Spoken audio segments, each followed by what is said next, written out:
Selamat sahabat semua, selamat bertemu kembali dalam acara PGSSI. Pada malam hari ini kita masuk pada pelajaran pertama di tahun 2023 dan kami atas nama PGSSI mengucapkan selamat tahun baru buat kita semua ya. Dan kita akan memulai acara PGSSI ini dan narasumber masih tetap Pendeta Dr. Jonathan Kuntarap dan saya Peggy Skandar Wawor akan memandu acara ini. Mohon kesediaan dari Bapak Edwin Thomas untuk doa buka. Ya, Pak Baik, Edwin. kita berdoa semuanya. Maha besar, Bapa yang bertata di dalam kerajaan surga, segala puji syukur kami haturkan kehadirat-Mu, di mana ini adalah Sabat pertama kami boleh berkumpul di aplikasi Zoom untuk ya Bapa berdiskusi sekolah Sabat di tahun 2023. Tuhan memberikan kami kesehatan, Tuhan memberikan kami kekuatan. Pada saat ini, kami memohon kiranya kuasa Roh Kudus menyertai kami supaya Engkau boleh sucikan hati dan pikiran kami, supaya kami boleh ya Bapa dikuatkan dan kami boleh ya Bapa menguatkan sesama saudara-saudara kami di gereja kami masing-masing. Urapi Pendeta Kuntarap yang akan memimpin diskusi sekolah Sabat ini. Biar nama Tuhan saja yang dipuji dan muliakan. Semuanya ini kami serahkan hanya di dalam anak-Mu Yesus yang menjadi juru selamat kami. Amin. Amin. Terima kasih, Saudara Edwin Thomas. Dan saatnya saya akan segera sambungkan kepada Pendeta Dr. Jonathan Kuntarap untuk membawakan pelajaran pada triwulan pertama tahun 2023 dan pada Sabat yang pertama ya. Silakan Pendeta. Baik, selamat sahabat saudara-saudara sekalian di Indonesia. Selamat siang untuk mereka yang di Belanda dan juga di Nederland. Ya. Selamat pagi, dini hari untuk mereka yang di California. Ya. Baik, kita akan belajar bersama-sama dan sebelum itu saya ingin ucapkan selamat tahun baru kepada saudara-saudara sekalian. Ya. Mudah-mudahan kita semua mempunyai semangat yang baru dengan pembaharuan iman, dengan keyakinan yang terus diperbaharui dari hari ke hari. Baik, kita akan coba bersama-sama melihat kepada harus bikin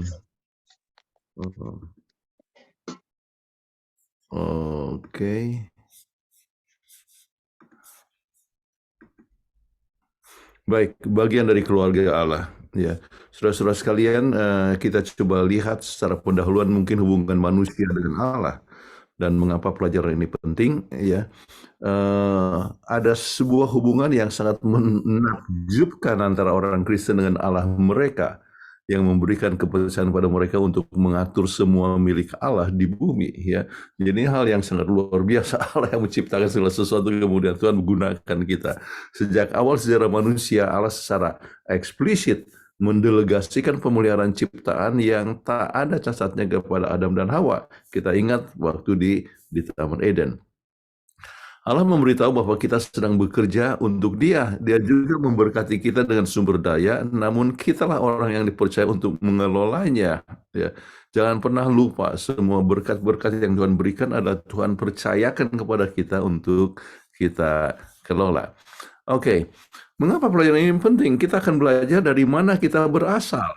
Oke, kita akan belajar hubungan kita dengan Pencipta dan apakah tanggung jawab kita masing-masing. Kita akan menelaah kesempatan dan tanggung jawab menjadi bagian dari keluarga Allah. Jadi ini sesuatu yang kita harus ingat, ini adalah hubungan di dalam keluarga. Jadi harus ada satu hubungan yang erat ya antara Pencipta dan kita, sebab Tuhan itu adalah baik adanya. Baik, sekarang kita coba lihat 1 Yohanes 3 ayat 1. Siapa yang baca? Irma? 1 Yohanes 3 ayat 1, lihatlah betapa besarnya kasih yang dikaruniakan Bapa kepada kita sehingga kita disebut anak-anak Allah. Jadi kita semua disebut sebagai anak-anak Allah. Jadi anak itu mempunyai hubungan yang sangat erat dengan bapaknya. Apa yang kita dapat pelajari dari ayat hafalan ini? Undangan Tuhan kepada kita jika kita akan mengenal Dia lebih jelas. Kemudian kasih karunia Allah telah diberikan kepada kita. Kita disebut anak-anak Allah, ya. Sebagai anak kita akan mewarisi keselamatan, ya. Dan sebagai anak kita pun bertanggung jawab untuk melakukan akan tugas daripada Bapa, ya. Jadi ini adalah satu hal yang sangat penting untuk kita alami. Baik. Kita coba bagi dalam 3 bagian saja pelajaran ini, hubungan pencipta dan ciptaannya, ya, berbagai kepemilikan Allah, kemudian tanggung jawab anggota keluarga Allah. Sekarang, gambaran apakah yang muncul dari ayat ini dan pengharapan apakah yang diketemukan di sana? Kita lihat dari Efesus 3 ayat 14 dan 15. Siapa ini? Saudara Bernard. Ya, Efesus 3 ayat 14 dan 15. Itulah sebabnya aku sujud kepada Bapa, yang daripadanya semua turunan yang di dalam sorga dan di atas bumi menerima namanya. Oke, kita semua menerima namanya apa? Namanya yaitu ya sebagai anak Allah, ya. Sebab kita adalah semua diciptakannya dan kita semua dalam miliknya. Baik, kita coba lihat. Ya, hubungan Bapa dan anak pada awal pelayanan Yesus, ia mengatakan, karena itu berdoalah demikian, Bapa kami yang di surga, dikuduskanlah namamu. Kemudian dia mengulangi doa yang sama secara pribadi kepada murid-muridnya. Ya, tadi dalam Matius 6 ayat 9, terus Lukas 11 ayat 2, Yesus mengatakan pada kita untuk memanggil Bapanya, Bapa kami di surga. Ketika Yesus bertemu dengan Maria setelah kebangkitannya, Maria ingin memeluknya. Yesus berkata kepadanya, janganlah engkau memegang aku, sebab aku belum pergi kepada Bapa. Tetapi pergilah kepada saudara-saudaraku dan katakanlah kepada mereka bahwa sekarang aku akan pergi kepada Bapakku dan Bapamu, kepada Allahku dan Allahmu. Ya. Hubungan yang sangat erat sekali, saudara-saudara. Kita harus ingat bagaimana hubungan kita dengan pencipta. Ya, jangan rasa Tuhan itu jauh. Allah itu begitu baik kepada kita, Bapa dan anak. Karena kita memiliki Bapa yang sama dengan Yesus, dia adalah saudara kita. Oke. Nah, hubungan pencipta lebih lanjut, apakah ayat-ayat ini katakan tentang bagaimana Allah berhubungan dengan kita? Mengapa hal itu harus begitu mengembirakan?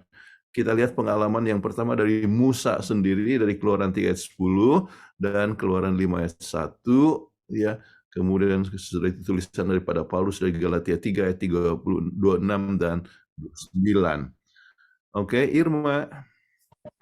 Jadi sekarang pergilah aku mengutus engkau kepada Firaun untuk membawa umatku orang Israel keluar dari Mesir. Kemudian Musa dan Harun pergi menghadap Firaun, lalu berkata kepadanya, beginilah firman Tuhan Allah Israel, biarkanlah umatku pergi untuk mengadakan perayaan bagiku di padang gurun. Sebab kamu semua adalah anak-anak Allah karena iman di dalam Yesus Kristus. Oke, jadi kita semua adalah anak-anak Allah. Kemudian begitu hubungannya erat sampai Musa waktu disuruh oleh Tuhan, ya, dikatakan membawa umatku, ya. Kemudian dikatakan oleh Musa kepada Firaun, ya, juga biarlah umatku pergi untuk mengadakan perayaan bagiku di padang gurun. Nah, ini sebagai umat, ya, artinya pengikut, ya, peserta, dan kita adalah milik daripada Allah dan kita adalah anak-anak Allah, ya, menunjukkan hal yang begitu eratnya dengan kita. Baik, berbeda dari pandangan tentang penciptaan yang menyatakan kita hanya semata-mata produk hukum alam yang dingin dan tidak dipedulikan. Kitab suci tidak hanya mengajarkan bahwa Allah itu ada, tetapi dia mengasihi kita dan berhubungan dengan kita dengan cara yang penuh kasih, Sehingga gambaran mengenai keluarga sering digunakan dalam kitab suci untuk menggambarkan hubungan itu. Jadi Allah mengasihi kita sebagaimana anggota keluarga seharusnya mengasihi satu sama lain. Kan kita senang ya dengan bapak kita, ibu kita, banyak daripada orang tua kita sudah meninggal, ya. Tapi kita ingat bagaimana dari kecil dengan orang tua dan sebagainya, atau sekarang dengan anak cucu kita misalnya, kan hubungan yang erat sekali, ya. Jadi satu hubungan yang saling mengasihi satu sama lain, oke. Nah, kemudian sebenarnya apakah kedudukan dari Allah di tengah alam semesta? Ya, kita lihat satu kutipan dari beberapa ayat ini. Kita coba lihat pertama dari Ulangan 14 ayat 1. Bukan, dari Yesaya 33 ayat 22, kemudian Ulangan 14 ayat 1. Yesaya 33 ayat 22. Sebab Tuhan ialah hakim kita, Tuhan ialah yang memberi hukum bagi kita, Tuhan ialah Raja kita, Dia akan menyelamatkan kita. Kamulah anak-anak Tuhan Allahmu, janganlah kamu menoreh-noreh dirimu ataupun menggundul rambut di atas dahimu, karena kematian seseorang. Oke, itu adalah kebiasaan daripada orang-orang kafir yang selalu menoreh-noreh, ya, akan mereka punya tubuh. Orang Israel harus berbeda. Kenapa? Mereka adalah anak-anak Tuhan, ya. Jadi Tuhan itu sebetulnya hakim kita. Tuhan adalah pencipta langit dan bumi, mempunyai kuasa yang luar biasa, tapi Dia mengangkat kita sebagai anak-anaknya. Luar biasa. Nah, pertanyaan di sini yang untuk didiskusikan, ya, apakah pemikiran dan perasaan Anda mengenai kenyataan bahwa kita semua memanggil Dia sebagai Bapa kita? Ya, didiskusikan. Kemudian ya kemungkinan Anda bisa sebutkan kita semua adalah anggota keluarga. Artinya apa? Kita semua bersaudara. Kita semua harus menolong dan mendukung satu sama lain. Jadi kalau misalnya ada pertentangan di gereja, apalagi berkelahi, aduh, ya, itu adalah satu tindakan yang tidak tepat sama Di sekali. sana apa Ya. sininya? Ya. Apa sinyalnya kita coba aja. Kita ada kata. Oke, ada masalah? Oke, saya teruskan. Iya. Ingat pengalaman daripada Sorry pendeta sebentar. Mohon mikrofonnya ditutup ya, karena saya coba tutup nggak bisa. Oke, terima kasih. Silakan pendeta. Oke. Kita ingat pada saat pegawai-pegawai daripada Abraham dan pegawai-pegawai daripada Lot, ya, itu bertengkar. Kemudian apa yang dikatakan oleh Abraham kepada Lot, ya, jangan ada pertengkaran di antara kita, sebab kita itu adalah bersaudara. There should not be any quarrels among us because we are brethren. Kita itu bersaudara, ya. Jadi kalau orang bersaudara jangan bertengkar, malu dong. Ya. Nah, kalau kita ingat bahwa kita semua bersaudara, ya, maka kita, ya, akan hidup rukun dan saling menolong dan mendukung satu sama lain. Baik, apa yang Alkitab katakan bagaimana Allah adalah yang memiliki segala sesuatu? Kita datang kepada bagian yang kedua, berbagai pemilikan Allah, ya. Tuhan jadi kita adalah pencipta, ya, dan kita semua adalah anak Allah, tetapi Allah kita itu punya kuasa dan punya milik. Dan kita coba lihat beberapa ayat yang kita bisa pakai. Mazmur 24 ayat 1. Tuhanlah yang empunya bumi serta segala isinya, dan dunia serta yang diam di dalamnya. Jadi kita semua adalah milik Tuhan, ya. Segala sesuatu Tuhan punya. Oke, kita coba lihat dalam Mazmur 50 ayat 10. Mazmur 50 ayat 10, sebab punyakulah segala binatang hutan dan beribu-ribu hewan di gunung. Jadi segala sesuatu adalah milik Tuhan. Kita lihat ayat yang ke-12. Punyakulah dunia dan segala isinya. Oke. Kemudian kita lihat Hagai 2 ayat 8. Kepunyaankulah perak, kepunyaankulah emas, demikianlah firman Tuhan semesta alam.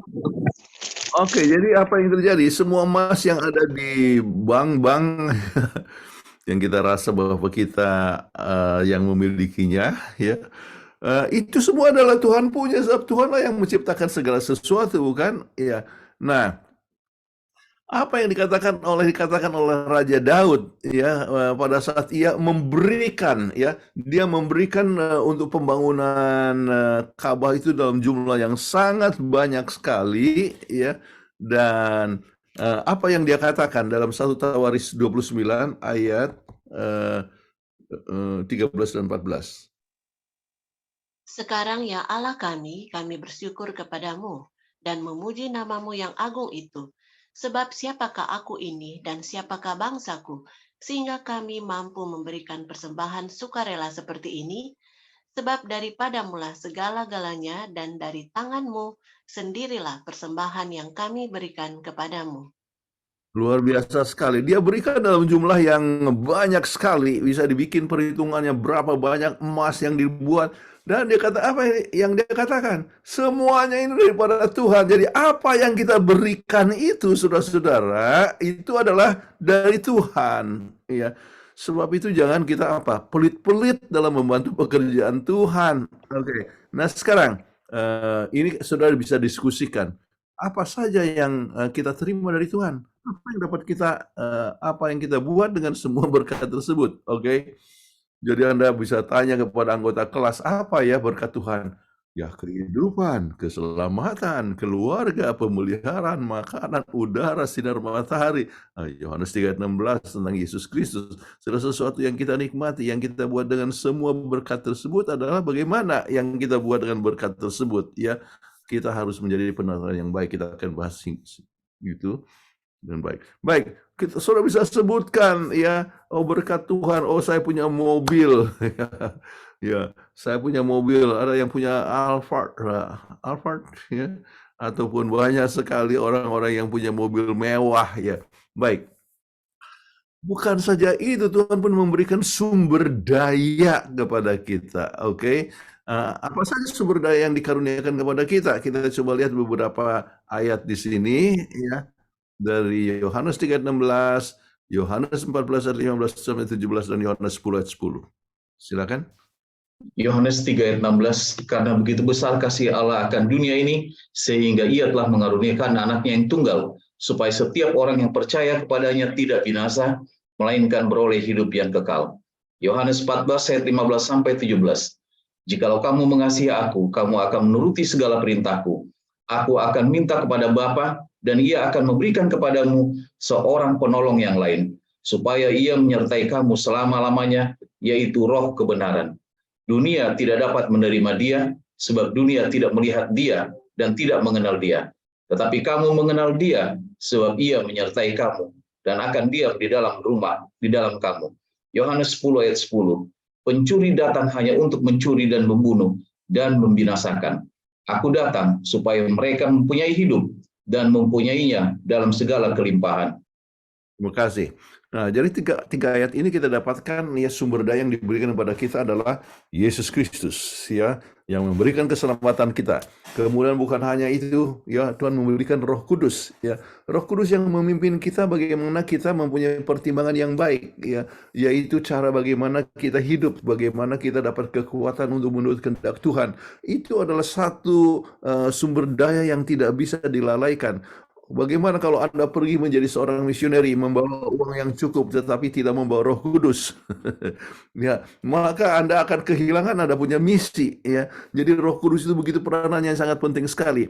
Tetapi bukan hanya itu, dia memberikan kepada kita hidup ya. Kehidupan adalah suatu ya sumber daya. Tetapi bukan hanya itu, memberikan kehidupan dan kelimpahan. Kalau gitu kelimpahan dalam apa? Kebahagiaan, damai sejahtera, sukacita ya, bukan hanya itu, kelimpahan termasuk di dalam kebutuhan kita sehari-hari. Sebab Tuhan telah memberikan kehidupan kepada kita, berkat ya, makanan ya. Kemudian kalau Tuhan berikan makanan itu bukan berarti Bapak hanya untuk kita saja, tetapi kita harus memikirkan juga mereka yang kekurangan ya. Sebab kalau kita hanya makan untuk diri kita sendiri, wah, makin lama kita makin overweight, jadi penyakit untuk kita ya. Jadi inilah hal-hal yang sangat penting sekali ya. Nah, kalau Tuhan memberikan berkat supaya kita menjadi berkat ya, itu adalah sumber daya yang Tuhan berikan pada kita. Nah, bagaimana kita mempunyai perspektif yang tepat sehubungan dengan berkat Tuhan? Baik, silakan baca dalam Matius 6 ayat 31 ya sampai 33.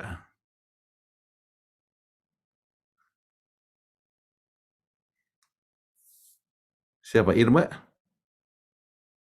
Oh ya, sebab itu janganlah kamu khawatir dan berkata, apakah yang akan kami makan? Apakah yang akan kami minum? Apakah yang akan kami pakai? Sebab itu dicari bangsa-bangsa yang tidak mengenal Allah. Akan tetapi Bapamu yang di surga tahu bahwa kamu memerlukan semuanya itu. Tetapi carilah dahulu kerajaan Allah dan kebenarannya, maka semuanya itu akan ditambahkan kepadamu. Matius 6 ayat 31 sampai 33. Terima kasih. Oke, jadi jangan khawatir ya. Makan minuman walaupun dalam masa COVID atau dalam ada masalah dalam kehidupan, jangan khawatir ya. Tetapi apa yang kita harus buat, carilah dahulu kerajaan Allah. Ya. Jadi ada dalam bahasa Inggris ada bentuk superlatif ya. Good, better, best. Important, more important, most important. Ya. Jadi kalau di sini kita lihat bahwa carilah dahulu itu adalah apa? Most important ya. Cari kerajaan Allah, yang lain akan ditambahkan kepada kita. Artinya mengutamakan kerohanian, maka kebutuhan-kebutuhan yang lain itu akan Tuhan berikan ya sesuai dengan kebutuhan kita. Kemudian kalau kita lihat kepada Mazmur 23 ya, dikatakan Tuhanlah gembalaku, maka kita tidak kekurangan apapun ya. Jadi kita tidak usah khawatir selama kita mempunyai Tuhan sebagai kita punya gembala ya. Bahkan kita ingat ya, walaupun aku berjalan dalam lembah maut sekalipun aku tidak takut bahaya. Kenapa? Sebab Ia besertaku ya. Kapan ya? Sepanjang umur hidup kita. Saudara-saudara sekalian, kita mempunyai sumber daya yang kita perlu pelihara ya untuk kemuliaan bagi nama Tuhan. Nah, apakah sambutan kita kepada semua yang Tuhan berikan kepada kita? Ya, sekarang kita masuk kepada tanggung jawab anggota keluarga Allah. Oke. Nah, kita lihat sambutan kita. Mazmur 116 ayat 12 sampai 14. Bernard? Bagaimana akan kubalaskan kepada Tuhan segala kebajikannya kepadaku? Aku akan mengangkat piala keselamatan dan akan menyerukan nama Tuhan. Akan membayar nazarku kepada Tuhan di depan seluruh umatnya. Oke. Kita sudah nikmati keselamatan, menikmati berkat Tuhan, kebutuhan kita dipelihara dengan baik dan sebagainya. Ya. Nah sekarang apa yang kita harus balas? Mengangkat piala keselamatan. Ya, artinya keselamatan kita harus tunjung tinggi. Keselamatan hanya melalui Yesus. Artinya kita harus memberikan kemuliaan bagi nama Tuhan. Terus menyeru nama Tuhan. Artinya mengakui Dia sebagai sumber daripada segala berkat. Mengakui bahwa Dia adalah pencipta kita, pemelihara kita, dan yang menuntun kita setiap hari. Kemudian apa? Membayar nazarku. Ya. Apa nazar kita? Ya, kadang-kadang kita kata, wah Tuhan, kalau ada pekerjaan saya akan kasih persepuluhan, atau kalau saya mau bantu ya kepada pekerjaan Tuhan dan sebagainya. Jadi itu adalah satu perkara yang dapat dibuat. Nah sekarang apa tanggung jawab kita sebagai penataan yang baik ya? Kita coba lihat ya lebih lanjut ya dalam Matius 22 ayat 37 dan 39. Kasihilah Tuhan Allahmu dengan segenap hatimu dan dengan segenap jiwamu dan dengan segenap akal budimu. Dan hukum yang kedua yang sama dengan itu ialah kasihilah sesamamu manusia seperti dirimu sendiri. Oke, jadi tanggung jawab kita sebagai anggota keluarga Allah adalah menunjukkan akan tabiat Allah. Allah itu kasih adanya ya. Jadi oleh sebab Tuhan sudah mengasihi kita, maka kita harus merefleksikan akan kasih Allah ya. Dan ya mengasihi Allah dan mengasihi akan sesama manusia. Baik, apalagi tanggung jawab dari anggota keluarga Allah. Kita coba lihat beberapa poin di sini ya. Jikalau kamu mengasihi aku, kamu akan menuruti segala perintahku.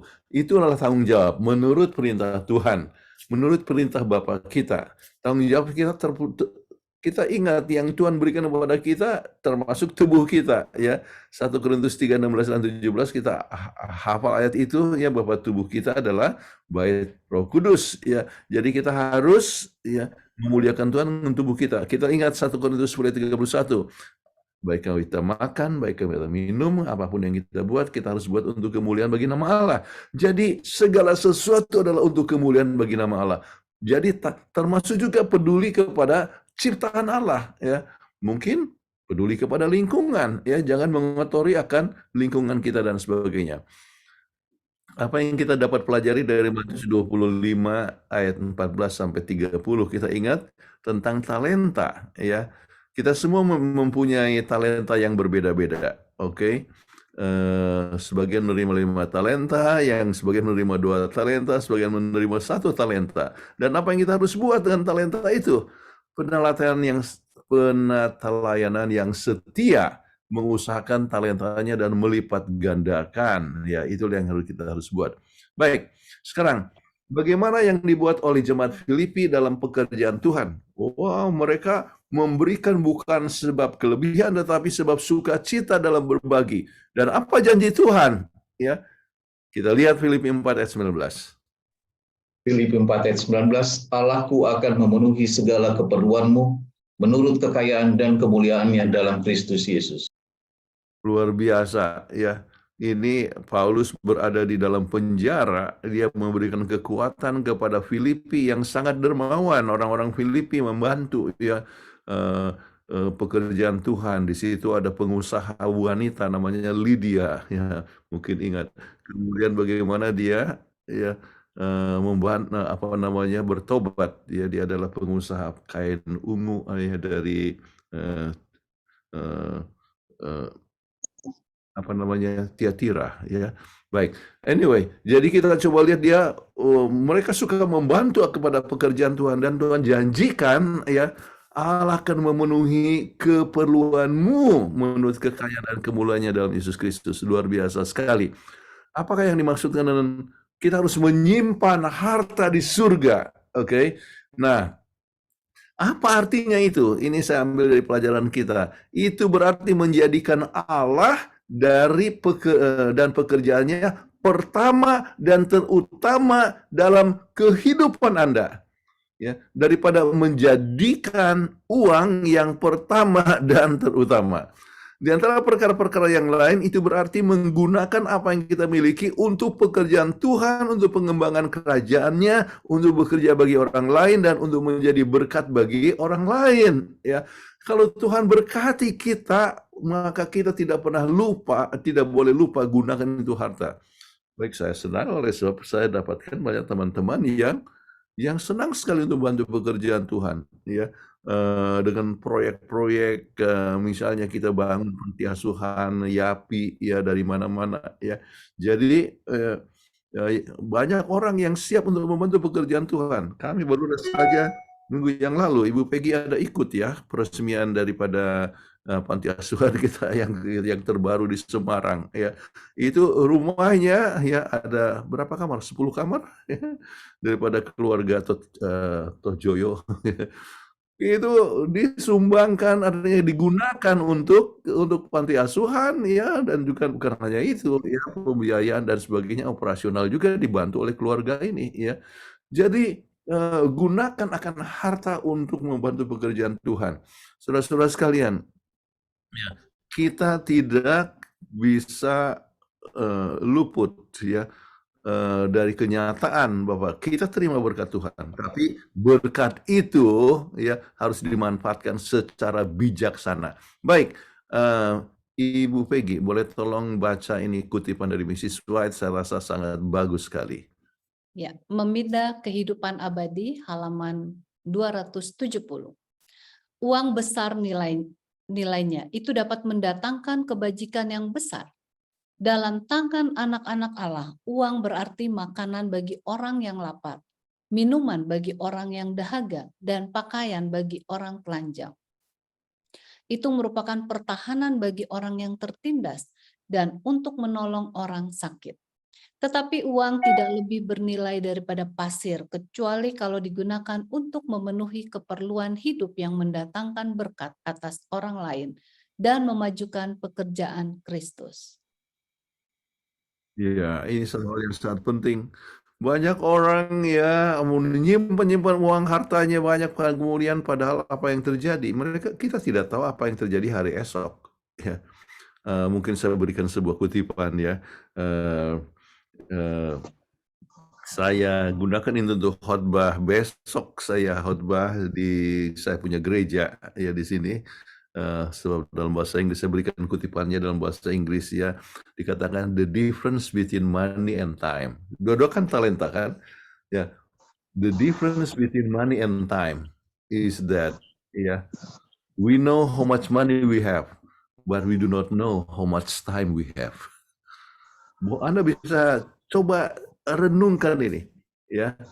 Selalu ingat, kita tahu berapa uang kita punya, ya. Anda punya uang di bank atau mungkin di rumah dan sebagainya, Anda tahu berapa uang Anda miliki, tetapi kita tidak tahu berapa waktu yang kita miliki, ya.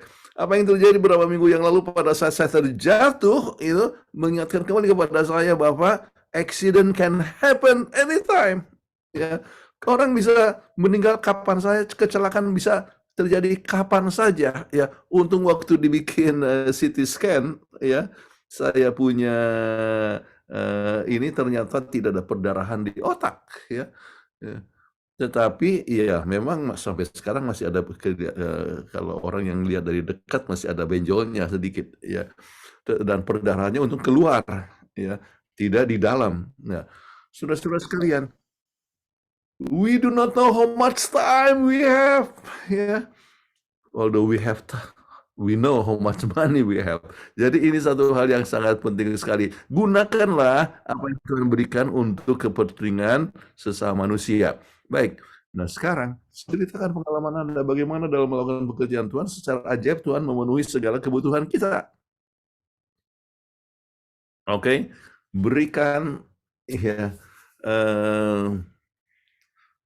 pengalaman, ya saya bisa cerita banyak sekali kebutuhan. Ini pembangunan gereja, artinya panti asuhan peresmian di Semarang itu adalah hal yang baru saja terjadi. Kemudian kemarin ya diminta ada rapat, saya diundang untuk rapat dari Ikatan Alumni. Wah, ada banyak pendeta-pendeta yang ambil S2 tidak bisa mendaftar, ya, oleh sebab apa? Banyak hutang, ya tidak bisa untuk bayar uang kuliah. Ya. Kemudian apa yang terjadi, saudara-saudara? Jadi kami berikan bantuan. Ya. Kenapa? Saat minggu yang lalu ada orang yang kasih cek khusus untuk membantu mahasiswa. Ya, dia berikan 12.000 ya US dollar. Kemudian kami gunakan dan kemarin hanya dalam semester ini hanya yang dari UNAI kami berikan bantuan 57 orang. Ya.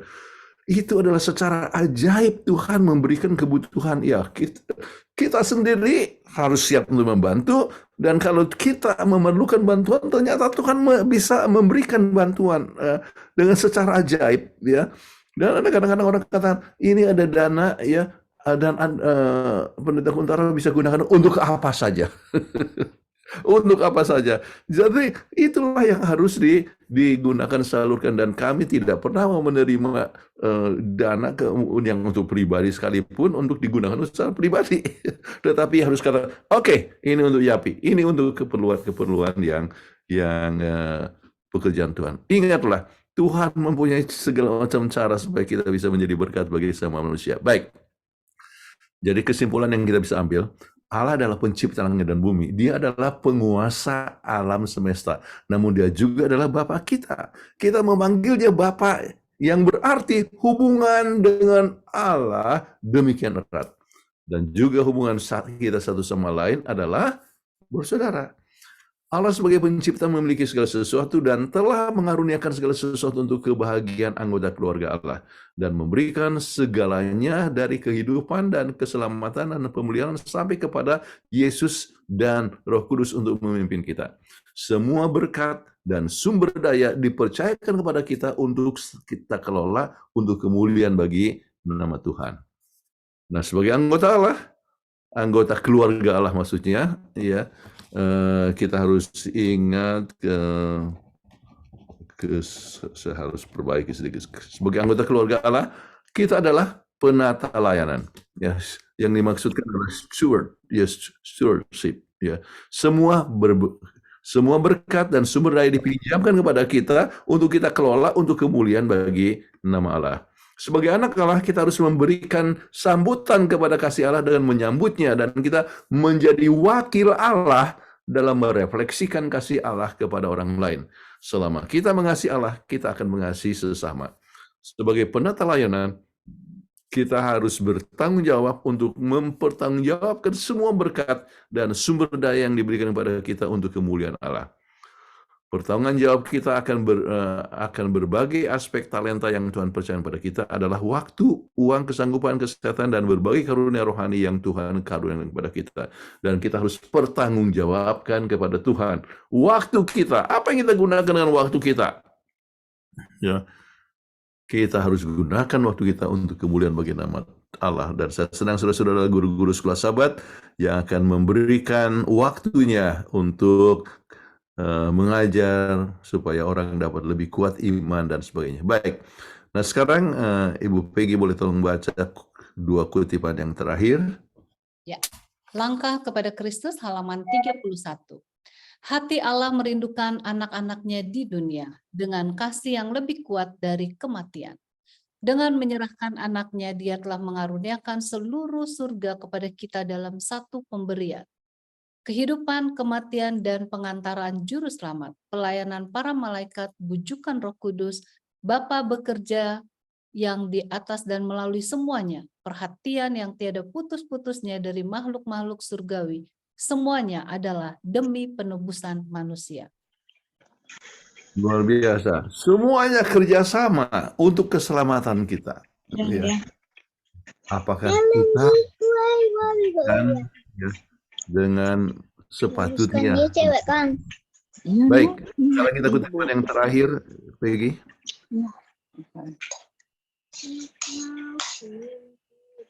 Mohon di-mute. Oke.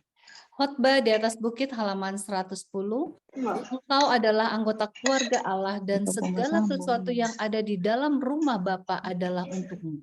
Seluruh perbendaharaan Allah terbuka bagimu, baik yang ada di dunia sekarang maupun yang ada di dunia yang akan datang. Pelayanan para malaikat, karunia Roh Kudus, upaya para pelayannya, semuanya bagimu.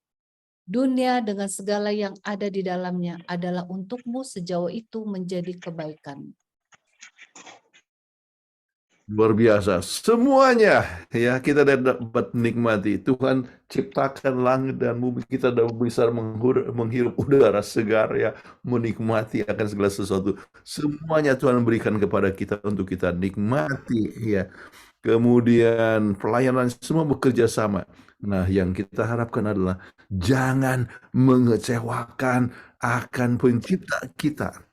Jangan mengecewakan penebus kita yang melayani kita. Ya, tindakan kita yang tidak senonoh itu sangat menduka citakan Tuhan. Ya, tetapi Tuhan mau kita muliakan Tuhan dengan berbagai macam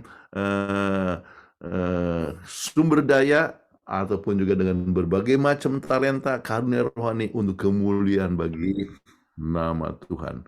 Baik, terima kasih. Turun tanya jawab, saya senang 165 orang yang ada, ya. Sekarang kita berwaktu untuk diskusi kalau ada pertanyaan. Baik, terima kasih Pendeta Kuntaraf sudah memberikan materi yang luar biasa, ya, mengingatkan kita secara pribadi pelajaran yang sangat berharga ini.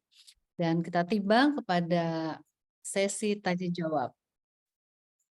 Di kolom chat sudah ada beberapa pertanyaan, dan bagi mereka yang mau bertanya langsung boleh klik raise hand, nanti akan saya panggilkan. Namun pastikan pakai nama asli, ya. Baik, sekali lagi saya mau ucapkan selamat tahun baru buat kita semua, dan Semoga di tahun ini kita semua lebih setia lagi karena sudah semakin dekat waktunya kepada kedatangan Tuhan yang kedua kali. Ya, pertanyaan pertama seperti biasa nih Ibu Evi Peo selalu nomor 1 ya memberikan pertanyaan luar biasa. Selamat Sabat Tahun Baru untuk semua. Pertanyaannya pada hari Minggu, pelajaran hari Minggu, paragraf paling bawah. Bayangkan satu dunia kita memperlakukan semua orang satu keluarga, di mana suami istri masih di bumi dua-dua akan tapi pisah. Tempat tidur walau satu atap. Tidak saling tegur sapa. Ada juga saya lihat kakak beradik satu gereja, tapi karena masalah warisan jadi kelas tidak tegur sapa satu dengan yang lain. Gimana mereka di surga bersebelahan kamar? Ya, tentunya kalau orang yang memiliki denda masalah, ini apakah ada di surga ya? Nanti pendeta jawab ya. Yang kedua, apakah sesudah bangkit ada ke surga dulu, jumpa Allah Bapa, baru turun lagi dan 40 hari naik lagi ke surga? Terima kasih jawabannya. Silakan pendeta Kuntara. Nah, yang pertama adalah itu satu hal yang sangat kita sedihkan kalau dalam keluarga ya ataupun dalam jemaat ya ada berbagai macam pertengkaran ya. Salah satu yang kita harus bentuk dalam dunia ini ya adalah kasih sayang. Apakah pekabaran terakhir? Kalau tidak salah ini adalah Christ Object Lesson halaman 415 ya. Dikatakan the last rays of his merciful light, the last message to be given to the world is the revelation of his character of love. Jadi sinar yang terakhir dari cahaya anugerahnya ya. Kemudian pekabaran yang terakhir yang harus dikabarkan ke seluruh dunia ya adalah pernyataan daripada tabiatnya yang penuh dengan kasih. Saudara-saudara sekalian, jadi kasih merupakan sesuatu pekabaran yang harus dikabarkan ke seluruh dunia. Ya. Nah, untuk itu kapan harus kita mulai? Di mana? Harus mulai dengan diri kita sendiri. Ya, harus dimulai dengan diri kita sendiri dalam mengasihi akan anak-anak kita, mengasihi akan keluarga, mengasihi akan ya saudara, ya, mengasihi akan jemaat. Ya, jadi sangat sukar untuk kita akan mengasihi di surga, ya, kalau kita tidak mengasihi di dunia ini. Yang kita akan bawa ke surga, ya, bukan harta. Yang kita akan bawa ke surga adalah tabiat kita. Tabiat yang bagaimana? Tabiat Yesus. Dan tabiat Yesus adalah tabiat yang penuh dengan kasih. Jadi kita harus doakan untuk keluarga yang mempunyai masalah dengan saudara sendiri hanya untuk masalah harta. Aduh, kasihan. Ya, oleh sebab harta, maka kita kehilangan kebahagiaan. Mengasihi adalah satu kebahagiaan. Ya, kita sebaku tegur, saling menolong dan sebagainya. Kita harus berpikir, apa yang saya dapat buat untuk menolong keluarga saya, ya, untuk membahagiakan keluarga. Jadi, ya, saya tidak tahu, saya sangat bersyukur bahwa dalam keluarga kami yang tidak pernah memikirkan soal harta. Oh, justru saling bantu, ya. Ada orang yang perlu pertolongan, kita bantu, ya. Bukannya coba mengambil akan harta, tetapi coba membantu yang membutuhkan, ya. Itu adalah yang harus menjadi kehidupan kita masing-masing. Kemudian, pertanyaan yang kedua, kita ingat bahwa pada saat Yesus sudah bangkit, ya kan, Maria Magdalena ya mau coba memeluk dia, terus dikatakan jangan sebelum aku menghadap kepada Bapa. Jadi dengan demikian, ya, maka tidak langsung Yesus menghadap kepada Bapa sesudah kebangkitannya.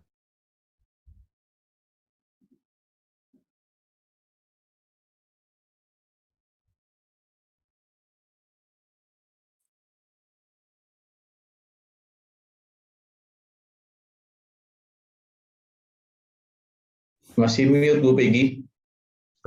Unmute. Sorry. Oke.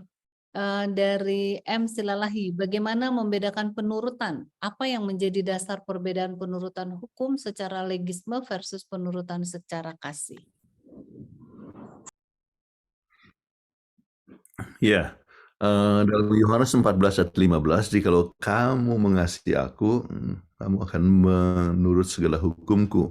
Ya, perbedaannya ialah ada orang menurut sebab kasih, maka dia akan senantiasa melakukan penurutan oleh sebab kasih. Motivasinya adalah kasih. Bukan dia kalau legalis itu adalah ya dia mau menurut supaya dia selamat. Dan kita akan gagal. Ya, kita akan gagal. Kenapa? Sebab ya bagaimanapun penurutan kita, bagaimanapun baiknya kita, maka kebaikan kita itu hanya seperti kain lapuk. Kita tidak bisa ya untuk menjadi baik dengan kuasa kita sendiri. Ya, tetapi kebaikan yang didasarkan oleh sebab kasih, ya penurutan yang berdasarkan kepada kasih itu akan langgeng, ya. Kenapa? Dasarnya kasih, ya.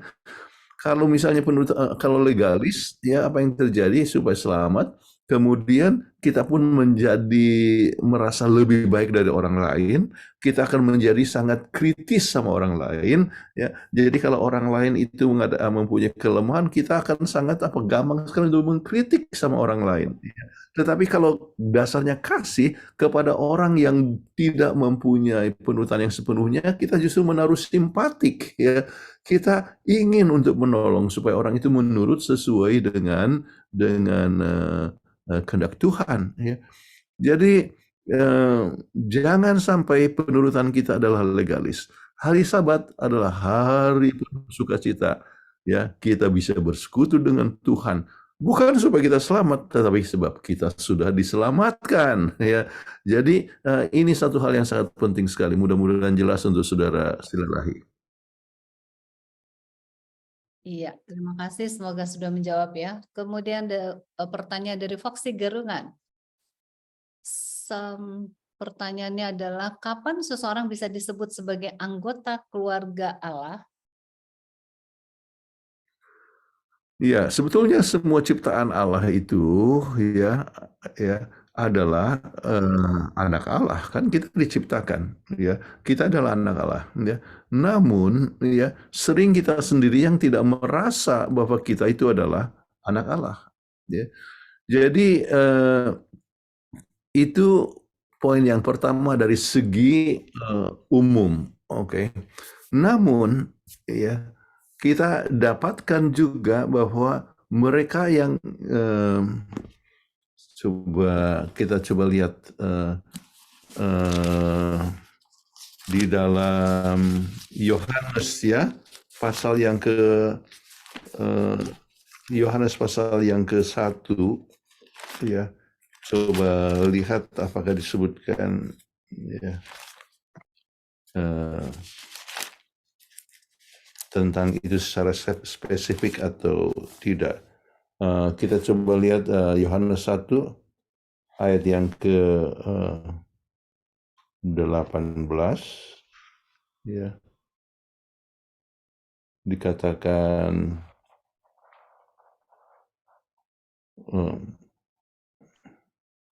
Ayat 18. Oke. Ayat berapa? Tidak seorang pun yang pernah melihat Allah, tetapi anak tunggal Allah yang ada di pangkuan Bapa, dialah yang menyatakannya. Oke.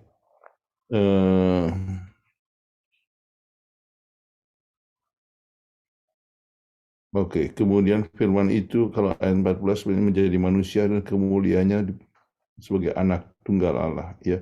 Jadi disebutkan tentang anak tunggal Allah itu dalam arti hubungannya dengan Tuhan, ya.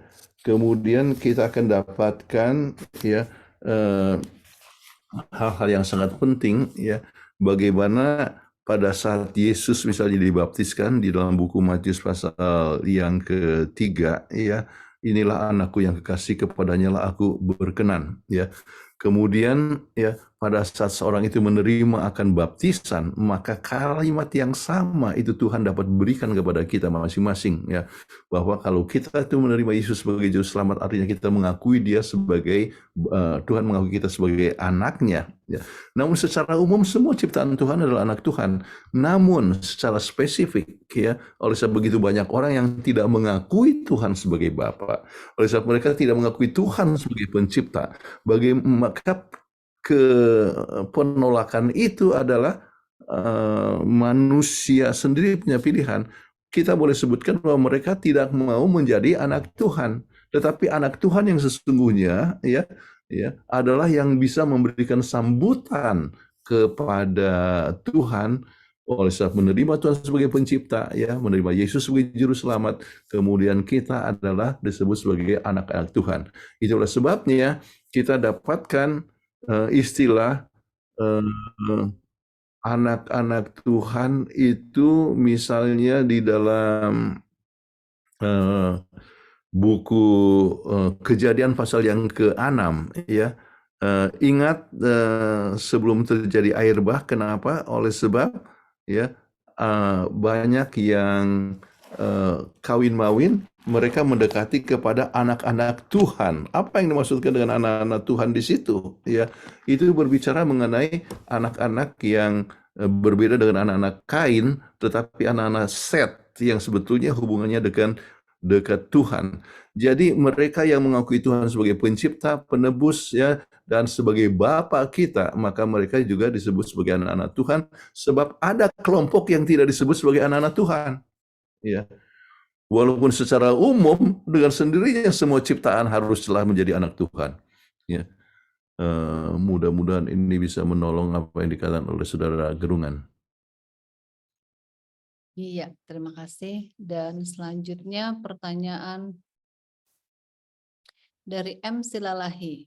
Apakah kita sekarang ini bisa dikatakan keluarga Allah bila belum bisa melakukan seperti di dalam Lukas 6 ayat 35?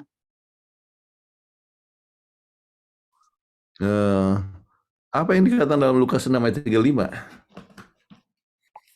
Boleh saudara sebutkan atau mungkin tolong ada yang bacakan, saya sendiri tidak hafal ini Lukas 6 ayat 35. Oke, Lukas 6 ayat 35, tetapi kamu kasihilah musuhmu dan berbuatlah baik kepada mereka dan pinjamkan dengan tidak mengharapkan balasan. Maka upahmu akan besar dan kamu akan menjadi anak-anak Allah yang maha tinggi. Sebab ia baik terhadap orang-orang yang tidak tahu berterima kasih dan terhadap orang-orang jahat. Oke. Masalah kasih, ya, merupakan sesuatu perkara yang merupakan hal yang kita harus kembangkan dalam hidup kita, ya. Jadi kalau kita menerima Yesus sebagai juru selamat, kita mengakui Tuhan sebagai pencipta kita, maka kita adalah anak-anak Allah. Kemudian oleh sebab kecenderungan kita sebagai manusia yang mementingkan diri, ya, makanya kita perlu satu proses di dalam pertumbuhan, ya.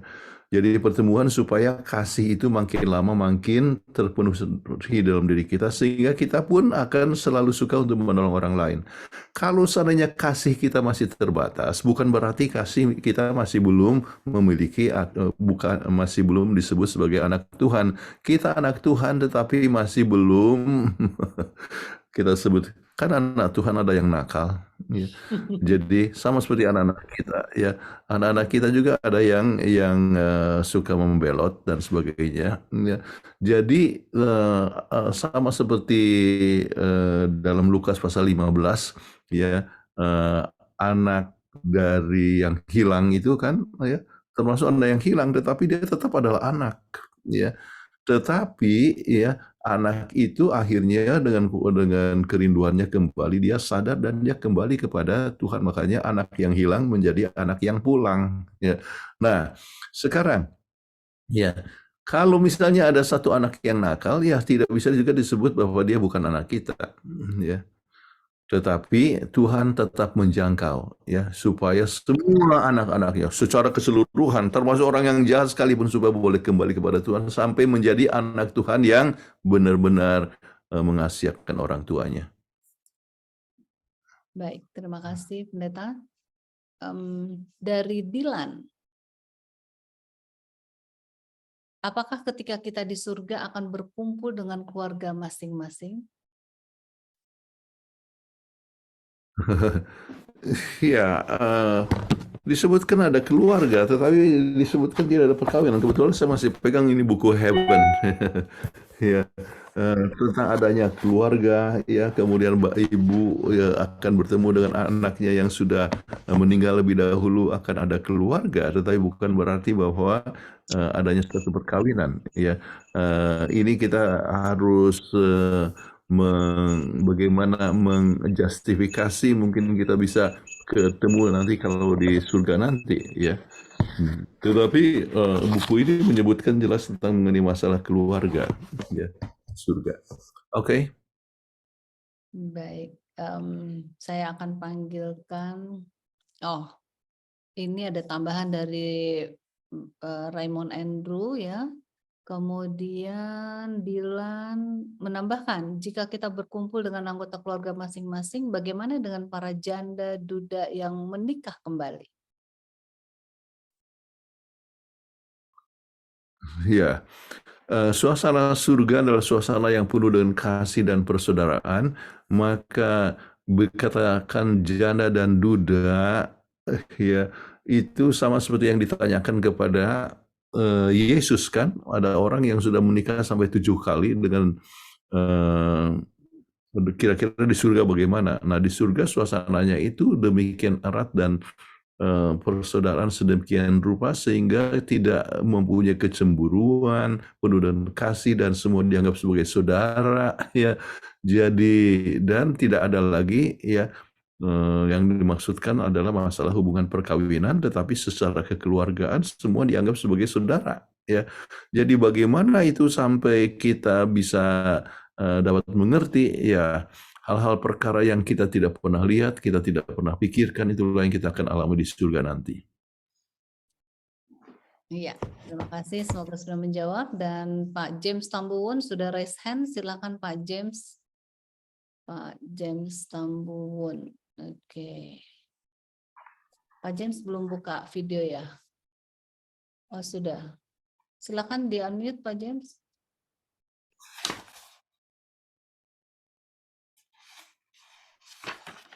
Pak James ada? Halo, halo. Ya. Ya. Pak James Tambuwon, silakan. Iya. Selamat malam, selamat hari Sabat. Ya, selamat Sabat. Selamat Sabat dan selamat tahun baru, Saudara Tambuwon. Apa kabar? Baik, Pendeta. Baik-baik, tahun 2023 ini ada harapan yang kita ada. Ada pertanyaan Pendeta. Saya di pelajaran pertama ini tentang pelajaran hari Kamis, ada kata di alinea kedua. Pertama ini. Di alinea kedua begini, tentu saja kitab suci tidak pernah mengajarkan kepada kita bahwa adalah salah menjadi kaya atau mengumpulkan kekayaan. Tetapi dalam ayat-ayat ini, Yesus mengamarkan kita untuk menjaga semua dalam sudut pandang yang benar. Yang saya mau tanya ini tentang ini pernyataan ini. Ini penuliskan pendeta yang tulis, kitab suci tidak pernah mengajarkan kita bahwa adalah salah menjadi kaya. Tetapi kontradiksi ada di khotbah Yesus yang di pelajaran ini di Matius 6 pendeta di ayat 21. Karena di mana hartamu berada, di situ juga hatimu berada. Ayat 24. Tak seorang pun dapat mengabdi kepada dua tuan. Karena jika demikian, ia akan membenci yang seorang dan mengasihi yang lain. Atau ia akan setia kepada yang seorang dan tidak mengindahkan yang lain. Kamu tidak dapat mengabdi kepada Allah dan kepada Mammon. Jadi saya kira ada kontradiksi dengan pernyataan penulis ini. Tentu saja kitab suci tidak pernah mengajarkan kepada kita bahwa adalah salah menjadi kaya.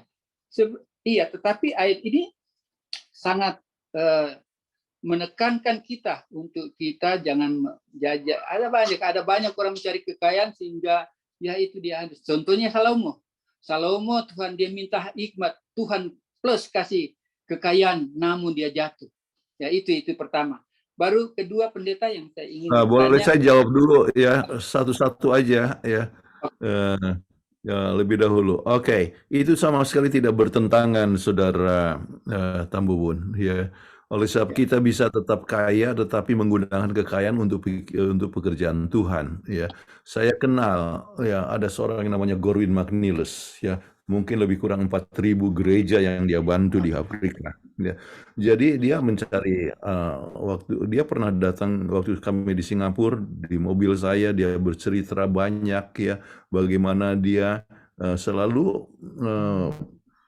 menggunakan dia punya usaha itu dengan bekerja sama dengan Tuhan. Dia buat usaha dan dikatakan Tuhan, ya kalau misalnya engkau memberkati ini, maka saya akan gunakan ini adalah untuk membantu pekerjaan Tuhan di Tiongkok misalnya.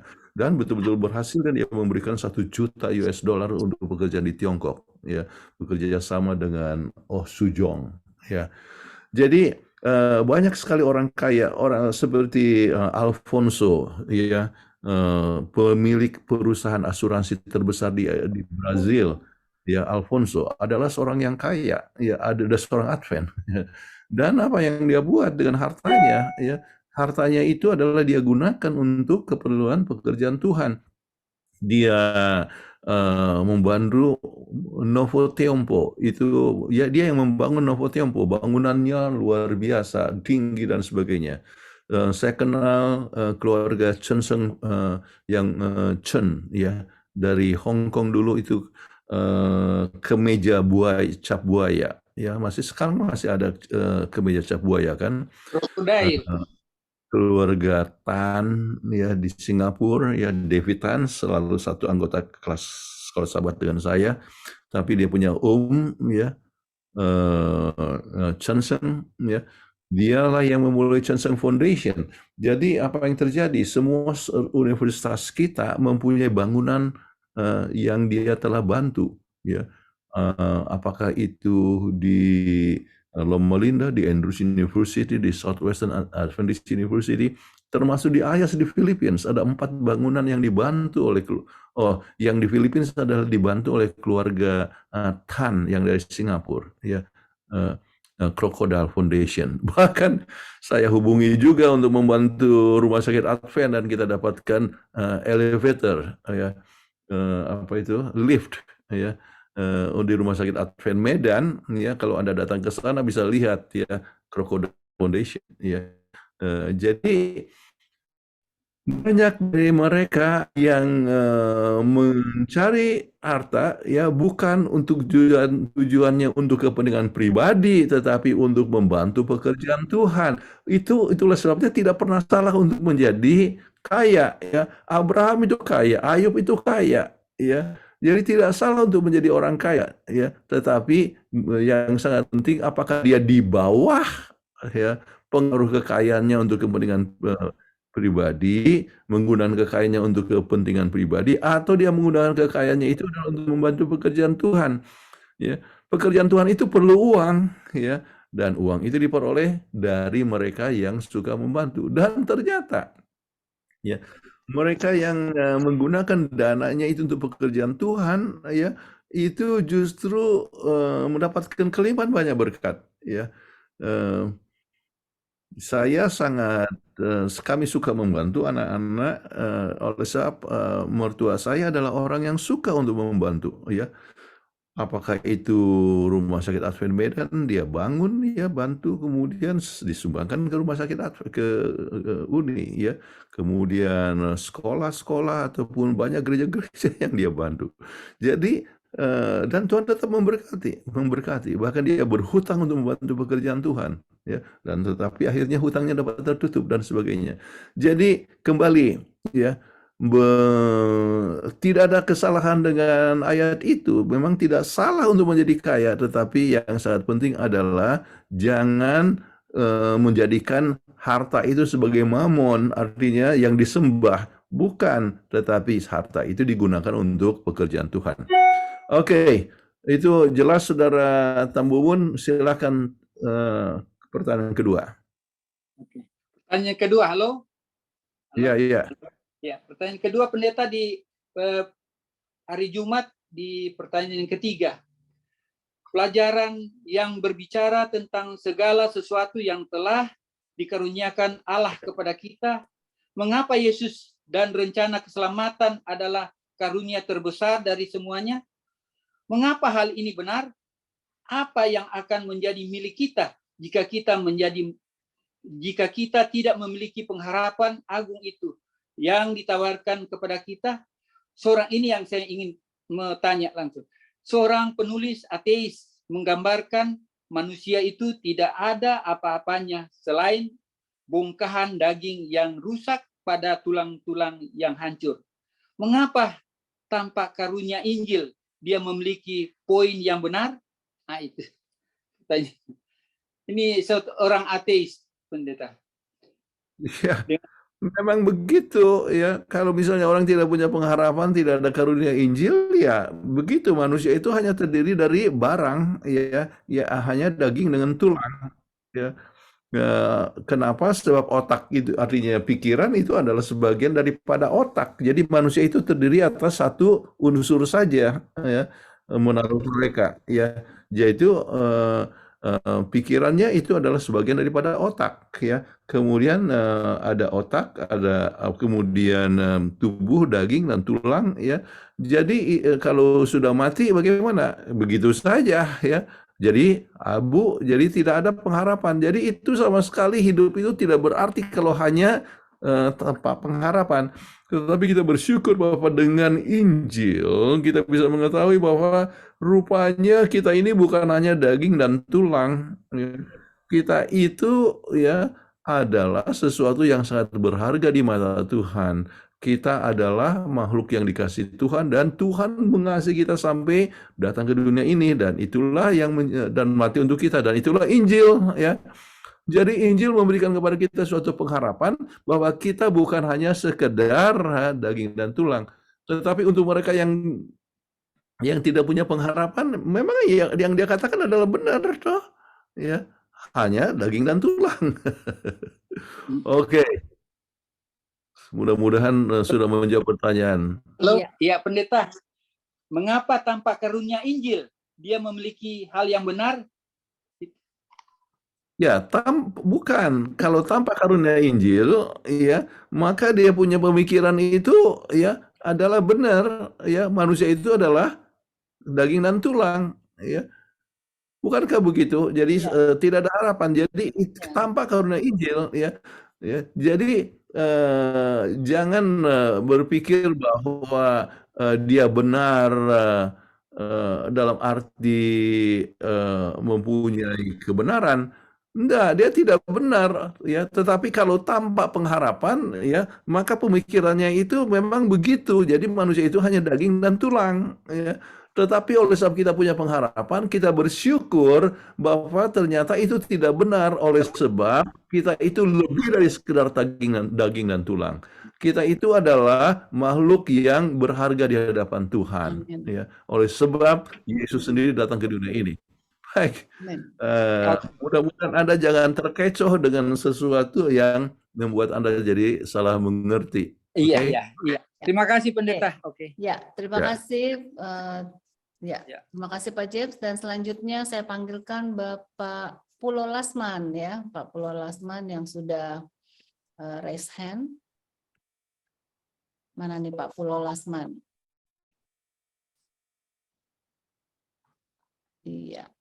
Iya, Pak Pulo Lasman, tolong di unmute, silakan. Ya, oke. Baik, selamat sahabat. Sebelumnya saya mengucapkan selamat tahun baru untuk Ibu Peggy, Bapak Pendeta Kuntaraf, dan semua anggota PGSSI. Salam sehat selalu, ya. Salam sehat selalu tahun 2023. Amin. Baik, Pak Pendeta, saya mau sedikit lagi diberikan penjelasan. Tadi ada pernyataan Pak Pendeta Kuntaraf yang saya nggak begitu paham, ya. Pendeta mengatakan, keluarga Allah jangan pelit, jangan kikir memberikan dalam pekerjaan Tuhan. Pertanyaan saya, kalau keluarga Allah kok masih pelit, ya? Kok masih kikir gitu, pendeta, ya? Nah, ini yang pertama. Yang kedua, pendeta, di buku penuntun guru saya kurang paham ini, di bagian B, ya, di halaman 12. Di halaman 12 bagian B, semua anak-anak Allah dan penata layanannya. Dikatakan demikian. Menjadi seorang penata layanan berarti harus mengelola harta milik Tuhan. Kemudian di halaman 13, di bagian bawah itu, pekerjaan besar dan mulia yang Allah letakkan tangan kita menuntut penyerahan penuh atas apa yang kita miliki dan atas siapa diri kita yang sebenarnya. Nah, ini pertanyaannya. Demikianlah kita sekarang dipanggil untuk menyerahkan baik harta maupun milik pribadi kita sepenuhnya kepada Kristus dan kepada pekerjaannya. Maksudnya apakah dalam pekerjaan Tuhan ini ya kita harus menyerahkan harta kita? Misalnya kalau Tuhan memang perlu, Tuhan butuh, kalau kita nggak ada uang ya kita jual rumah kita, mobil kita, harta kita. Ya, tadi Pak Pendeta mengatakan bahwa untuk pekerjaan Tuhan itu bukan hanya harta yang kita bisa serahkan ya, waktu, tenaga, waktu itu kan nggak bisa dibayar dengan uang, Pak Pendeta. Mohon penjelasannya. Terima kasih dua pertanyaan itu. Oke, terima kasih. Terima kasih. Ya, jadi yang pertama adalah istilahnya itu apa tadi? Ya, Jangan ya. apa, jangan pelit, keluarga Allah jangan pelit atau kikir Keluarga Allah memberikan kepada jangan pekerjaan Tuhan. pelit. Ya. Ya. Kenapa orang pelit? Ya. Ada perbedaan antara pelit antara kikir dengan hemat. Iya. Nah, sekarang yang dimaksudkan adalah ya, memang ada anak Allah, ya, betul percaya kepada Tuhan, ya. Tetapi kalau tiba kepada membantu pekerjaan Tuhan, dia mempunyai apa namanya kelemahan kita anggap, ya. Jadi tidak begitu banyak membantu pekerjaan Tuhan sebab dia pikirkan, oh saya perlu dulu untuk modal ini dan sebagainya, ya. Jadi walaupun sudah banyak hartanya, tetapi sedikit kesediaan untuk membantu. Pengalaman saya sebagai orang yang biasa cari dana, saya dapatkan bahwa tidak semua orang yang punya banyak uang itu siap untuk membantu. Ya, saya dapatkan banyak orang ya, artinya mungkin juga dia adalah tua-tua jemaat, kan disebut anak Allah, tetapi dia termasuk pelit, ya. Jadi dia mau bantu hanya sesuai dengan kemauannya, ya. Jadi kita dapatkan yang demikian. Jadi kalau Anda katakan keluarga Allah ada yang pelit, oh ya memang, ya. Jadi itu sebabnya kita jangan pelit, ya, jangan pelit, ya. Dan satu poin yang saya ingin berikan, kita tidak pernah kekurangan dalam memberi. Kita tidak bisa mengalahkan Tuhan dalam memberi. Kalau kita membantu lebih banyak, ya Tuhan akan kasih lebih banyak. Ya. Amin. Jadi kita membantu pekerjaan Tuhan, ya kami ini tahu dari pengalaman hidup, ya. Kami banyak bantu pekerjaan Tuhan dan itu memberikan sukacita pekerjaan Tuhan, ya. Kadang-kadang dan kita tidak ingat siapa yang kita bantu. Hanya kadang-kadang oh saya tidak bisa lupa waktu saya dibantu sama pendeta Kuntara pada saat saya sudah harus keluar dari sekolah, ya, ya. Kemudian akhirnya dipanggil dan saya diberikan pertolongan, ya, dan sebagainya, ya. Dan kita tidak pernah tahu dan orang itu sudah jadi ketua UNI misalnya. Dia yang ingatkan saya bahwa dia pernah dibantu. Ya. Jadi saya percaya bahwa kita itu merupakan satu sukacita dalam membantu, ya. Menggunakan uang untuk pekerjaan Tuhan. Tetapi jangan pelit-pelit. Ya, kalau orang pelit kadang-kadang kita sebutlah dia memikirkan bahwa dia masih mempunyai hari esok yang panjang. Ada orang yang kaya raya suami istri di Surabaya, ya. Ini bukan, tetapi dia kaya raya banyak sekali, baru bangun rumah, ya, dan sebagainya. Dokter, ya.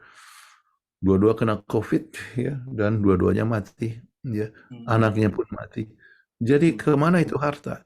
Saudara-saudara sekalian, ya, kita percaya dengan harta bukan untuk, ya, supaya kita berfoya-foya kepentingan diri sendiri, tetapi untuk membantu pekerjaan Tuhan. Oke. Kemudian dalam mengelola milik Tuhan dikatakan, ya, kita harus pasrah, ya. Kalau tidak uang, apakah itu jual rumah? Ya, ya. Ada yang dikatakan oleh Mrs. White begini, ya. ada orang yang mempunyai rumah-rumah yang megah, ya, Ya. yang jauh lebih besar daripada seharusnya. Ada kalau kita membaca kepada buku stewardship, ya,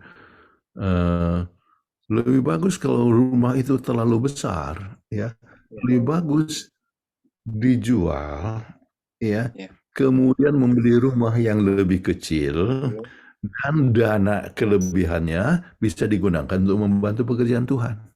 Iya. Itu adalah satu hal yang baik, ya, yang bisa dipikirkan, ya. Tetapi kita juga bisa bertindak bijaksana. Iya. Pada satu waktu, ini mungkin kesaksian pribadi, ya, saya tidak mau menonjolkan diri, tetapi Peggy tahu, ya, satu waktu saya jual rumah, ya, ternyata untungnya sangat besar sekali, 100%, ya. Kemudian apa yang saya buat, saya belikan, ya, apartemen, ya, kemudian apartemen itu menghasilkan dana, ya. Jadi 100% daripada dana itu adalah untuk membantu pekerjaan Tuhan. Saya masih mempunyai apartemen itu, ya, dan setiap bulan menghasilkan, dan hasilnya semuanya adalah untuk pekerjaan Tuhan, 100%. Jadi itu saya rasa, ya, kita mengelola dengan bijaksana. Kalau saya habiskan semuanya, ya habis. Tapi ya saya percaya Tuhan juga akan memberkati kita dengan cara yang lain, ya. Tetapi ya yang saya gunakan, saya coba investasikan, ya, dan itu semua hasilnya adalah untuk Tuhan, ya. Dan itu sudah bertahun-tahun terus, ya. Mungkin berapa lama? Lebih dari 10 tahun ya, Peggy. Ya. Ya, artinya kebetulan kita dari YAPI, Yayasan Advent Peduli Indonesia. Ya. Jadi YAPI tahu tentang hal ini, ya. Oke, kemudian kita memberi, ada juga sebagian daripada dana itu kita berikan tanah, ya, di Sawangan itu Manado, dan kita bangun bukan panti asuhan. Itu adalah untuk para pengungsi, ada 15 keluarga pengungsi, ya, di situ, dan ada 400 pohon kelapa, ya, dan mereka hidup dari situ dan sebagainya, ya. Jadi ya itu berjalan dan Tuhan tetap memberkati kita, ya. Jadi saudara-saudara sekalian, maafkan kalau saya hanya harus sebutkan pengalaman pribadi, tetapi adalah mungkin untuk pelajaran bahwa kalau kita membantu pekerjaan Tuhan, kita itu tidak pernah bisa mengalahkan Tuhan dalam memberi. Oke. Amin. Amin, ya. Makasih Pak Pendeta Kuntara. Lanjut Ibu Peggy, Tuhan berkati.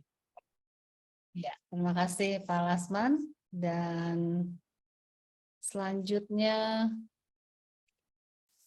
saya akan bacakan. Oh, Pendeta, sudah habis pertanyaan. Ya, bagus sekali pertanyaan. Saya lihat ini dari Dokter Sakul ini adalah satu hal yang mau coba minta konfirmasi. Dikatakan mohon dikoreksi, sesi dikoreksi. Mungkin bisa dibacakan dulu poinnya yang diberikan oleh Dr. Raymond Andrew Sakul. Ini Dr. Raymond sepertinya menjawab pertanyaan yang di atas. Dia coba jawab dengan jawabannya, tapi dia juga minta dikoreksi. Apa benar nggak dia menjawab seperti ini? Konsep keluarga adalah konsep ilahi untuk memuliakan hubungan Allah dan manusia. Hubungan berdasar kasih, keadilan, dan kesetiaan. Karena hubungan itulah maka Yesus mengajarkan kita memanggil Allah yang sangat ditakuti sebagai Bapa. Namun konsepnya kalau kita memanggil Bapa maka sesama manusia adalah saudara. Nah, ini gimana? Benar apa enggak?